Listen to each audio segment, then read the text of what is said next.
அது ஒரு மெடிடேஷன். உங்களுக்கு மனசையும் சுவாசத்தையும் இப்போ உயிரையும் செய்வதற்கான ஒரு ப்ராக்டிஸ் இருக்குது.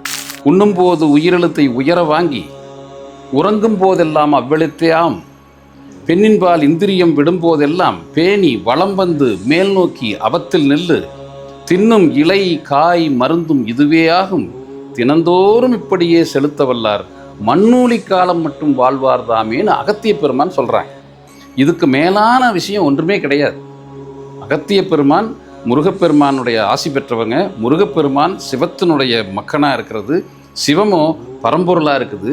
அந்த பரம்பொருளே தான் முருகனாக, பரம்பொருளே தான் அகத்தியனாக, அகத்தியர் வாய் வழிய பரம்பொருளை பற்றி நம்மில் ஒவ்வொருவரும் பரம்பொருளாக உணர்வதற்காக இந்த பூமியில் மண்ணுலகில் இறைவன் படைச்சிருக்கிற ஒரு ஸ்ட்ரக்சருங்கிற நம்ம விளங்கி அந்த உண்ணும் போது உயிரெழுத்தை எப்படி உயர வாங்கணும், அதே தான் உறங்கும் போதெல்லாம். நீங்கள் ஒவ்வொரு உயிரும் உறங்குற போது உயிரெழுத்து உயர போயிட்டுருக்கு. உயிரெழுத்தான சுவாசம் உயிரை சென்று சேருது. எப்போ உங்களுடைய சுவாசம் உயிரை போய் சேருதோ நீங்கள் உங்களை மறந்துடுவீங்க, இறைவன் நினைவாக இருப்போம். ஆனால் அங்கே நம்ம தூங்குறதுனால இறைவனை பற்றி தெரியல.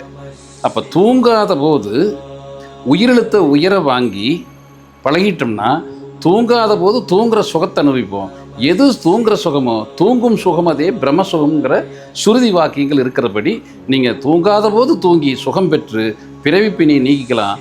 அதுதான் அனைத்துக்குண்டான மருந்தாகவும் இருக்குது.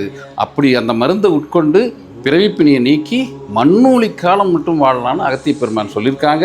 அதை நம்ம யாருக்கு வேணாலும் கற்றுக் கொடுக்க தயாராக இருக்கிறோம். அதுக்கு உறுதுணையாக எல்லா பெரியோர்களுமே, எல்லா சித்தர் பெருமக்களும், நவநாயகர்கள், இறைவனும் இறை தூதரும், ஆழ்வார்களும் நாயன்மார்களும் அனைவருமே நமக்கு பக்கபலமாக இருக்கிறாங்க.